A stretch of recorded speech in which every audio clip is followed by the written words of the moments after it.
دوران عزیز امروز دوم اکتبر سال 2024 می باشد و من قرار دارم در بازار مهرگان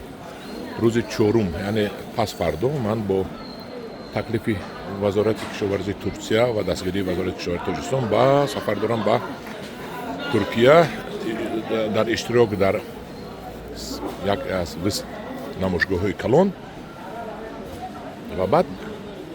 ولایت به ولایت میگردم و نهال‌های بهتری میکوبم. از اون جمله چی میکوبم؟ ما حاضر پیش از این گپ زنم همین زردالو خوش رو دیدید نوعش رو نمیدونم درونش سیاه آلو دارد و چرمغز دارد. این رو در اسفرای خودمون کردگی بی نهایت با مزه نرخش رو 120 تومانی میگن خیلی زورا میکنه 100 تومانی با میته من یاد گرفته ایستادم بسیار با مزه با سلامتی پایدار است. من نیم کیلو گرفتم برای خوردن. من میرم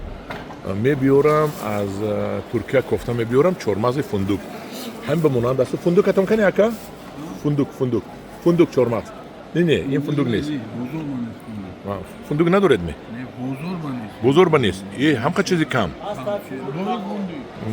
داش ماه هست می hani o zaman fındık alım kasbinam hani fındık hani nişan teyde pulaşa göğet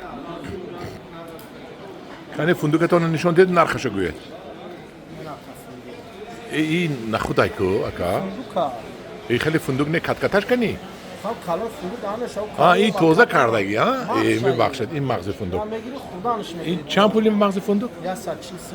140 سوم هم بیارن عزیز یک بار دیگه بره چوخشتا خیلی 130 سوم این مغز فندق 140 سومونی من از همین درختش میبیارم با پچوکش ندارید من خالد نشون تام فندقش چی است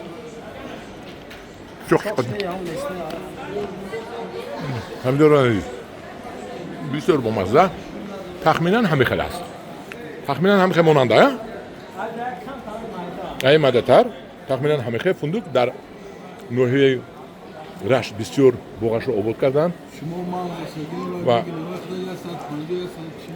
بسیار گرسگی انا قیمت چیزا و یکا فندق انا همدیران عزیز من از همون فندق نهالش رو میبیارم من حالا که میرم با شما نشون میدم حالا که میوهش رو چیندن و از فندق نشون میدم دیدید چقدر قیمت بعد کشتن میبیارم نه این کشتن نه که این قیمت چیز این یک از چهارمغزایی ببینید هر قیمت این خودش کفیدگی نه این بریدگی نه که انا بعد میبیارم فندق انا این چهارمغز پیکان چند پول کیلو شکه 150 سوم همین خیلی چوب قشقتی با شما میبیارم منم خیلی پیکان این سفید است من میوردگی من سفیدش ببینید کاریش نیست کنی این کاریش نیست سفیدش چند پول باروش من 150 سوم مولا ماشین 150 سوم کیلوش دیدید انا هم دیورن عزیز من درختش رو میبیارم حتما از من خریداری میکنید در خونتون 12 به 12 یا 10 به 10 میشنونید این پیکان من بوم میبیارم پیسته پیش همین پیسته کجا سوریه یعنی پیسته ترکی گوی میشد نه ترکیه نشون داد 190 سومونی پیسته ترکی من میرم که نهالش رو برش میبیارم اینی سوریه چند پول 170 بعد همه قیمتش همین ترکی می همه قیمتش ترکی ها توجیکی توجیکی کنی همون توجیکی قیمت کنی نشون تید من حاضر پیسته توجیکی نشون میدم موقعی نهالش رو در تاجیکستان یک پرورش نمیکنه که موقعی برای خلق تقسیم کنیم حاضر میبرد پیسته توجیکی میبینیم که از ترکیه هم قیمت است همین پیسته توجیکی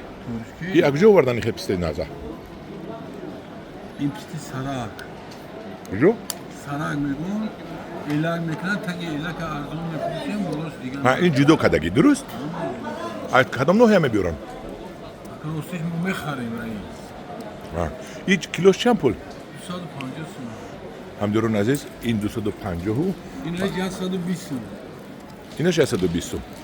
من این ترکی 190 سوم توجیکی ما چند پول 220 سوم گفته 250 400 سومش هم هست می لیکن در مزه به من 600 مزه دا این اونقدر مزه نکرد توجیکی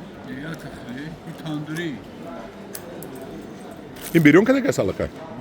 خمشون داریم خمشون نشون کن همدیرون از منه به محلی خودمون از همه قیمت با مزه ترین با مزه بود دست من چشیدم اکن نقصر چشیدم با مزه دو کس اگر که این خدا 13 کیلو و 6 کیلو شکلی بله در تاجیکستان کدامی زیاد کنید این رو پلانتاسیا کنید این پولی خولی لیکن ما تیارش رو از ترکیه اینش رو میبیاریم ترکی خداوی لوبای بریم میاد تاجیکی ها؟ نه ترکی خداوی می؟ حالا کی کلاسیک چی هست کلاسیک بود این علاقه بزرگ ششتگی ها ترکی؟ ترکی نقض میره نه؟ همه روز خواب ترکی میگیرن من هم بیارم نزدیک بچه ها نگیرن مردم به قیمت میکنن تاجیکی مردم به قیمتی میکنند ترکی خداوی هم بیارم نزدیک من پیستا میبیاریم من اکو فندق میبیاریم این صداش این چی؟ ترکی دیوم سال این دویم سورت این چند پول؟ اصلا افتاد 170 اونم با مزه کنیم؟ ترکی همش با مزه ترکی همش با مزه هم بیارم نزدیک میبیاریم پیستا های ترکی میبیاریم درخت فندق میبیاریم درخت زردالو و خلاصی گپ میبیاریم درخت چهارمغز پکن خلاصی گپ میبیاریم بادام و همون درخت های میبیاریم که در بازار پول شود. حکا جان رحمت شما برای اینفرماسیون اخبارات